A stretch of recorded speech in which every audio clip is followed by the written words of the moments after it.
warahmatullahi wabarakatuh.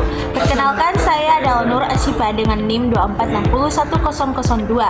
Saya merupakan mahasiswa dari Fakultas Ekonomi dan Bisnis dari Universitas Indonesia Timur Makassar. Sekarangnya ada di Eropa sebelah sana. Dampaknya ke seluruh dunia. Krisis pangan, krisis energi terjadi karena Rusia adalah produsen energi yang termasuk terbesar di dunia, dan Ukraina dan Rusia adalah produsen pangan yang terbesar di dunia juga, termasuk pupuk. Dalam beberapa tahun terakhir, dunia menghadapi tantangan besar yang tidak hanya berdampak pada satu negara, tetapi hampir seluruh wilayah di bumi.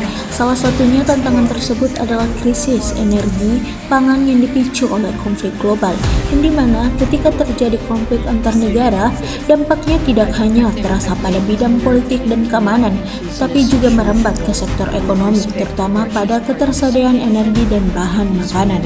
Energi merupakan kebutuhan utama bagi setiap negara untuk menjalankan aktivitas ekonomi, mulai dari industri, transportasi, hingga kebutuhan rumah tangga. Namun banyak negara di dunia ini masih bergantung pada impor energi seperti minyak bumi dan gas alam, yang dimana ketika konflik terjadi di wilayah penghasil energi, rantai pasokan menjadi terganggu.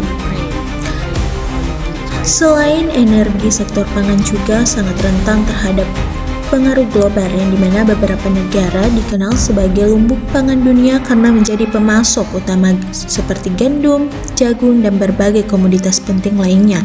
Ketidakseimbangan antara pasokan dan permintaan inilah yang menyebabkan harga pangan melonjak.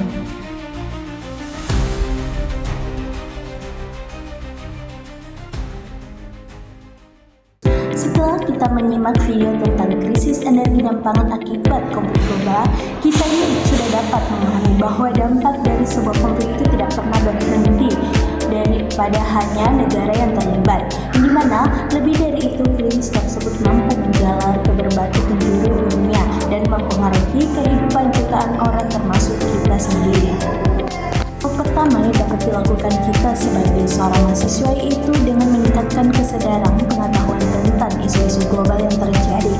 Kita perlu membiasakan diri mengikuti perkembangan dunia agar mampu berpikir kritis dan tidak mudah terpengaruh oleh informasi yang keliru.